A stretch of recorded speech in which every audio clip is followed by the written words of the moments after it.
Père et du Fils et du Saint-Esprit. Amen. Frères et sœurs dans le Christ, frères et sœurs dans l'humanité, qui que vous voyez, d'où que vous veniez, on vous estime et nous prions pour vous. Pour que vous ayez la paix, la sérénité, la santé, la tranquillité et que vous soyez protégés contre toute maladie. Seigneur Jésus exaucé. Suri mbarche, Allahum barche aleichu, barchu shenu shlomo. Adioma kumsalina alla suri jboida suri kulle tole kaiwa Allahum anehe. To hubu babu tase, tole anize Allah bali malkuso dishmayo. ورحام حذوذة دلف لي غوثو كم شغلينا ألمشي حويثو أي دربو ممتنا نوشي لمشي حويثو ليسريو يثو حتى تنمشي حوي شاريرة. Encore frères et sœurs dans le Christ, qui que vous soyez, nous parlons encore du christianisme. Qu'est-ce que c'est le christianisme? Comment on devient chrétien? Comment nous pouvons devenir modèle pour les autres? Être chrétien, ce n'est pas facile, mais le facile est vulgaire, le difficile a de la qualité. Il faut toujours choisir tout ce qui est difficile. Alors je vous pose une question, dites-moi avec qui tu parles, je te dirai qui vous êtes, qui tu es. Si vous parlez avec un ami alcoolique, vous devenez alcoolique tôt ou tard. Si vous parlez avec quelqu'un incroyant, incrédule, il va vous influencer, vous pouvez devenir incroyant et incrédule. Mais votre devoir de le former, instruire, d'éduquer, christianiser, d'être un modèle pour cette personne qui est incrédule, incroyante. C'est le devoir du chrétien d'être modèle comme le soleil, d'éclairer les autres. Revenez à vous-même comme il convient et ne péchez point. Le philosophe nous dit, instruisez-vous tant que vous vivez. Instruisez-vous, parce que l'ignorance, c'est une maladie. Les païens d'autrefois étaient moins corrompus que les chrétiens de nos jours. Bon, les païens sont les païens, mais les chrétiens de nos jours ne doivent pas être corrompus, diabolisés, doivent être militants, combattants, engagés, convertir les autres. Et Saint Jacques Chrysostome nous dit, la corruption des mœurs produit une multitude de doctrines corrompues. C'est vrai, quand nous perdons notre mœurs ou nos mœurs, eh bien, on devient incroyant. Pourquoi les gens deviennent incroyants, incrédules, surtout maintenant, 20e siècle, 21e siècle? Parce qu'ils ont perdu leurs habitudes mauvaises, parce qu'ils ont perdu leurs bonnes mœurs, et pour cela devient incroyant. C'est le laisser aller, mais ils vont regretter amèrement. C'est pour cela qu'il y a beaucoup de problèmes dans le monde, beaucoup de suicides, beaucoup de problèmes, beaucoup de divorces, beaucoup de crimes, beaucoup de malentendus. Revenez à Dieu et nous devons tous être civilisés, spiritualisés, moralisés, lettrés, d'être quelqu'un dans la vie, mais pas quelque chose de médiocre. Un serviteur corrompu est la peste des enfants et la peste des familles. Et c'est ça, dites-moi avec qui tu parles, je te dirai qui tu es. Pascal nous dit, il est mort en 1662, l'homme sans Dieu est dans l'ignorance de tout, de beaucoup de choses, certainement. Chateaubriand dit autrement, le mystère n'étonne que l'ignorant.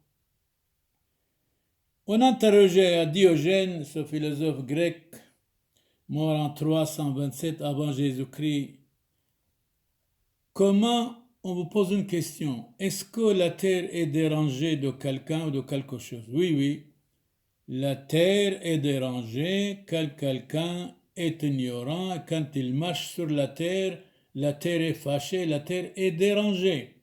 Alors instruisez-vous, frères et sœurs, qui que vous soyez, et instruisez-vous, ne restez pas des ignorants.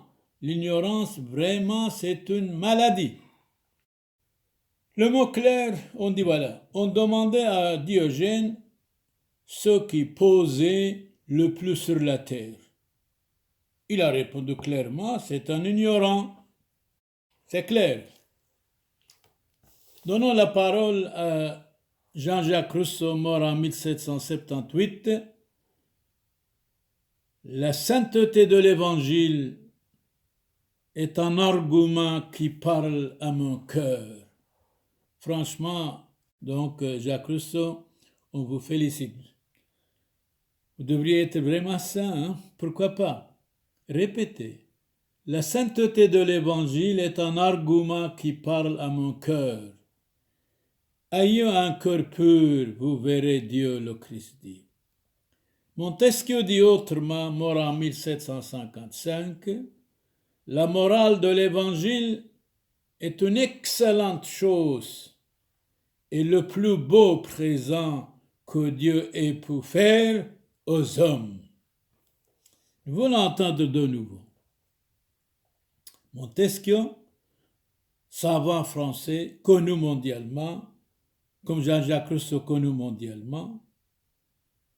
Montesquieu mort en 1755. La morale de l'Évangile est une excellente chose et le plus beau présent que Dieu ait pu faire aux hommes. Vous les hommes, revenez à Dieu avec votre famille. Soyez modèles pour vos enfants, vous les hommes, pour vos amis, pour vos voisins, pour votre femme si vous êtes marié. Il n'y aura jamais un meilleur directeur que l'Évangile. C'est vrai, Jean-Jacques Rousseau avait raison, Montesquieu avait raison, ceux qu'ils ont répété. Nous devons écouter l'Évangile comme si Dieu était présent. Il ne convient point de croire à une partie de l'Évangile et de ne pas croire une autre partie. Ce n'est pas sérieux, dit saint Augustin, mort en 430. Saint Cyprien, martyr, la même chose il dit. Il est martyr 258. On ne peut pas croire une partie de l'Évangile et refuser sa foi à une autre partie. Il faut que tout ait la même valeur à nos yeux, ou que tout perde le caractère de la vérité. Ça, c'est les chrétiens modernistes quand il ne leur convient pas, quand ils sont dérangés par certaines paroles de l'Évangile, ils acceptent certaines paroles et ils refusent les autres. Ou bien il y a une vérité, ou bien il n'y en a pas. Les chrétiens modernistes sont tellement dangereux, vous savez. On ne peut pas jamais moderniser Dieu. On peut changer tout, mais la parole de Dieu, non. La vérité, non. Voltaire dit autrement au sujet de la vérité. Voltaire, mort en 1778, aime la vérité, mais pardonne à l'erreur. Nous devons pardonner, c'est clair. Le pardon, la miséricorde sont notre drapeau, sont notre trésor, certainement.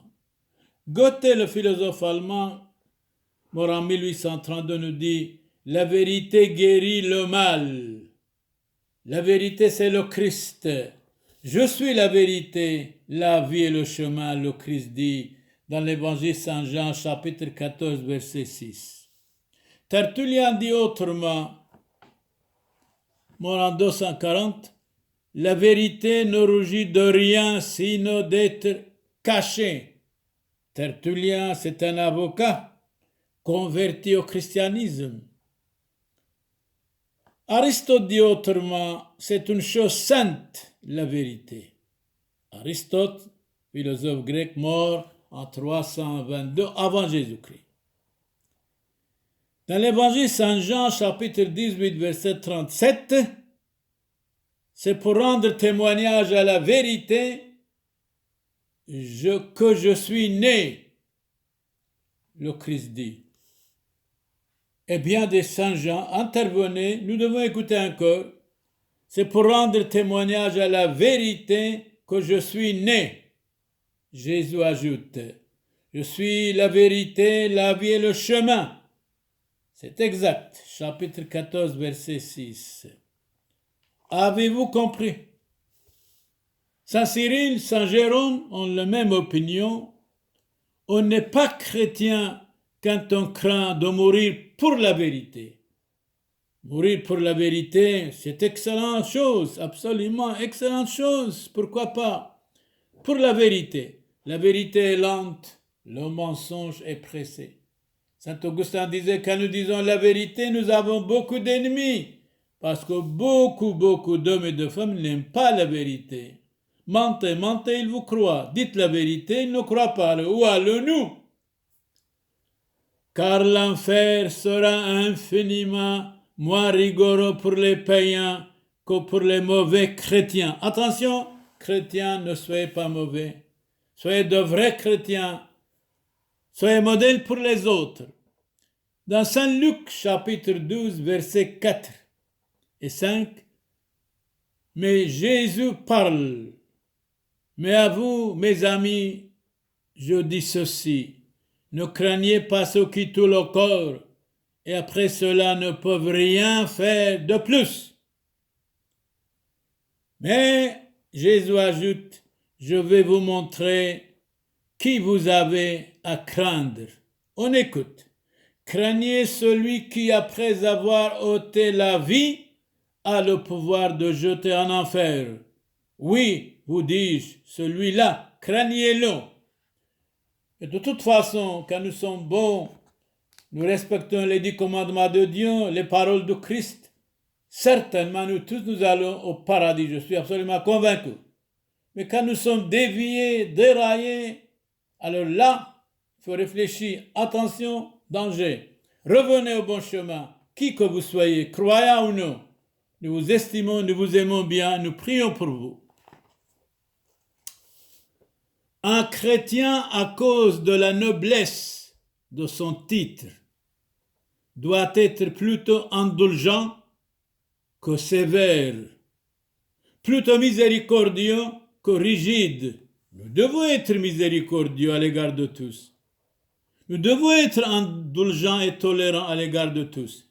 Mais nous devons aussi leur dire leurs 4 vérités de temps en temps. Mais quand on dit leurs 4 vérités, ils deviennent nos ennemis numéro 1. Alors, que faire? Que faire? Eh bien, continuons à dire la vérité, quoi qu'il arrive. La vérité, c'est Dieu même. La miséricorde est la première leçon de Christ qui a donné à ses disciples. Celui qui est sans miséricorde n'est pas chrétien. Celui qui ne pardonne pas n'est pas chrétien. Saint Jérôme intervient, mort en 420. Nul n'est heureux que le chrétien à qui le royaume du ciel a été promis. Bien sûr, certainement. Dans Saint Matthieu, l'Évangile, chapitre 16, verset 19, Jésus dit, je te donnerai les clés du royaume des cieux. Tout ce que tu lieras sur la terre sera lié dans les cieux. Il dit à ses apôtres. Il dit au patriarche Saint-Pierre, premier patriarche d'Antioche, et il ajoute, cherchez d'abord le royaume de Dieu et sa justice, et l'on vous donnera tout le reste par-dessus le marché. Cherchez, vous trouverez, frappez, on vous ouvrira, demandez, vous recevrez. Si vous demandez quelque chose de raisonnable, agréable, vous allez recevoir. Mais il ne faut pas demander n'importe quoi non plus. Saint Jérôme, mort en 420, encore, nul n'est plus courageux que le chrétien qui triomphe du mal, qui triomphe du démon. Le plus faible que celui qui se laisse vaincre par la chair. La chair est notre ami et notre ennemi en même temps. Ça dépend comment nous utilisons, comment nous pensons. Saint Paul écrit aux Galates, quand on dit aux Galates, c'était, au moment où Saint Paul vivait, c'était Ankara, aujourd'hui la capitale de Turquie. Or, les hommes du Christ Jésus ont crucifié la chair avec ses passions déréglées, avec ses convoitises. La Turquie appartenait aux Byzantins jusqu'à 1453. En 1453, Mohammed II a conquis Constantinople, l'Istanbul actuel, et après ils ont chassé presque tous les Grecs. Voilà. Saint Bernard nous dit quelque chose, mort en 1153. Écoutons attentivement. Les fruits de la chair, ce sont la débauche, l'immoralité, la concupiscence, la jalousie, l'envie, l'infirmité, la fragilité, la douleur, les vers, la pourriture et la corruption. Voilà les fruits de la chair. Avez-vous compris, frères et sœurs, dans le Christ, qui que vous soyez croyants ou pas? Saint Jérôme intervient de nouveau. On n'est pas chrétien, on le devient. Comment ça? Par l'éducation, c'est l'éducation qui fait l'homme. Par l'éducation, par la construction, par la parole, par l'exemplarité, c'est vrai. Nous ne sommes pas nés chrétiens, on devient. Par l'éducation, c'est l'éducation qui fait l'homme.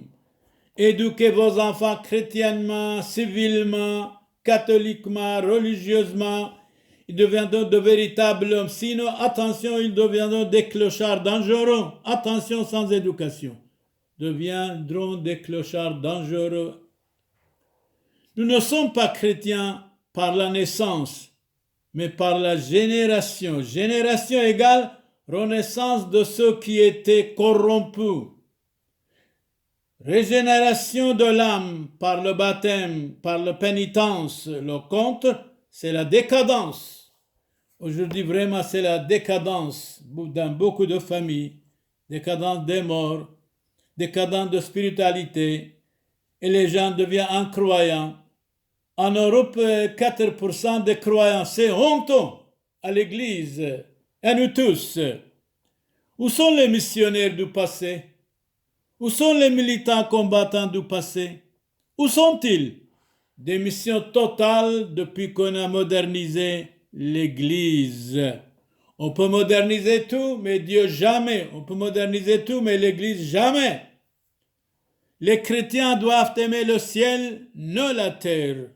Bien sûr, il faut travailler. Obéir à la parole de Dieu, non à celle du mal, non à celle du démon. Et craindre le jugement de Dieu plus que celui des hommes. Saint Augustin intervient de nouveau. Dans le royaume du ciel, il n'y aura ni tristesse, ni fatigue, ni douleur, ni crainte, ni mort, mais on y vit éternellement heureuse. Bonheur, heureuse pour nous tous. Joseph de Maistre, anoblissez les femmes, éduquez les femmes, respectez les femmes.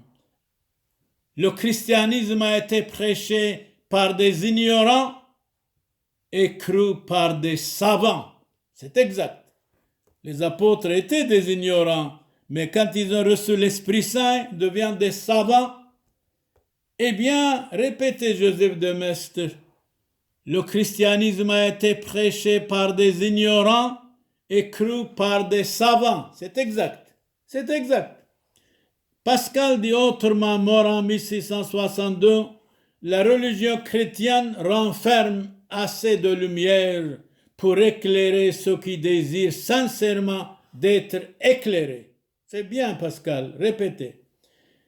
Ou autre chose, il n'y a que la religion chrétienne qui rende l'homme aimable, agréable, heureux, et tout ensemble, bien sûr. Henri Lubac nous dit, il ne s'agit pas d'adapter le christianisme aux hommes, mais d'adapter les hommes au Christ. Louis Veuillot dit autrement, mort en 1883, le Christ, solution de toutes les difficultés. Venez au Christ, vous ne regrettez absolument rien. Saint Jean de la Croix nous dit, en nous donnant son Fils Jésus-Christ, Dieu nous a tout donné. En nous donnant son Fils Jésus-Christ, Dieu nous a tout donné. Merci, nous remercions Dieu qu'il a envoyé son Fils unique, Jésus-Christ, pour sauver le monde. C'est à genoux devant ses disciples que Jésus se définit leur maître en remplissant le rôle de serviteur. Servir, c'est magnifique. Être serviteur de Dieu et des hommes, c'est magnifique. Ensuite, il versa de l'eau dans un bassin et se mit à leur laver les pieds de ses disciples comme serviteurs. Franchement, nous devons répéter ça. Dans l'évangile Saint Jean, chapitre 13, verset 5, Jésus, ensuite, il versa de l'eau dans un bassin et se mit à laver les pieds de ses disciples. Quelle bonté, quelle humilité, quelle simplicité, c'est fantastique. De ses disciples. Jésus lava les pieds de ses disciples. C'est clair? De ses disciples. Beaucoup portent le nom de chrétiens, sont païens dans leur conduite. C'est exact. Beaucoup portent le nom de chrétiens, sont païens dans leur conduite, dans leur manière de vivre. C'est honteux. Toute la condition, toute la doctrine chrétienne se résume en ces deux points. La connaissance de la vraie foi et la règle des mœurs. Quand nous perdons nos mœurs, nous perdons la foi. Attention, danger. Prévenir, c'est guérir. Gouverner, c'est prévoir. Qui n'empêche pas le mal, le favorise. La vraie foi, voilà l'héritage de nos ancêtres. N'abandonnez pas la vraie foi, frères et sœurs, qui que vous soyez. Saint Ignace d'Antioche, troisième patriarche de Syriaque orthodoxe, ce qui nous convient, ce n'est pas seulement d'être appelé chrétien, mais c'est de l'être vraiment. Le chrétien n'est pas serviteur de lui-même, mais il est au service de Dieu et des hommes, bénévolement et gratuitement s'il le faut. Je voudrais non seulement être appelé chrétien, mais l'être vraiment. Merci Saint Ignace, vous étiez martyr au Colisée à Rome, vous venez d'Antioche et sur l'ordre de l'empereur Trajan, vous étiez massacré 107 après Jésus-Christ. 107 après Jésus-Christ. Saint Jacques Chrysostome intervient et nous dit, sans la foi, point de l'Église. Sans le prêtre, point d'église. Sans le prêtre, point de baptême. Sans le baptême, point de chrétien. Mais alors Saint Bernard dit, très bien, ça va, mais attention, vous les prêtres. La conduite du prêtre scandaleux est la ruine morale du peuple. Nous devons instruire le peuple, civiliser le peuple, moraliser le peuple, lettrer le peuple, être exemple pour le peuple, non seulement en parole, mais en action. Avez-vous vous les prêtres, avez-vous compris, nous tous, nous devons être modèles pour modeler, quoi qu'il arrive, 100% rien du tout. Sinon, c'est honte à nous. Que Dieu vous bénisse, donne la paix, la santé, la réussite, qui que vous soyez, maintenant et pour toujours. Amen. Abund bashmayo, nesradash moch, tise malkusoch, nehwe subyonoch, aykanud bashmayo of baro, ablan lahmot sunqonan yawmono. وجبقلن حوبين وحطوهين أي كانوا دفحنان جبقن حاوبين لو تعلن لسيونو إلو فاصو من بيشو بيطول ديلو خيم الكوثو حيلو تجبحتو العولم علمين أمن شلوم لخ مريم ملياث طيبوثو موران عامخ مبارختو أتبنيشي ومباراخو فيرو دبكرسيخ موران يشوع مشيحو مرت مريم يولداث علوه أفس حلوفين حاطوي أوشو وبشوعاث موتان أمن دومينوس vobiscum benedicat vos omnipotens Deus Pater et Filius et Spiritus Sanctus indulgentiam absolutionem et remissionem peccatorum nostrorum tribuat nobis omnipotens misericors Dominus.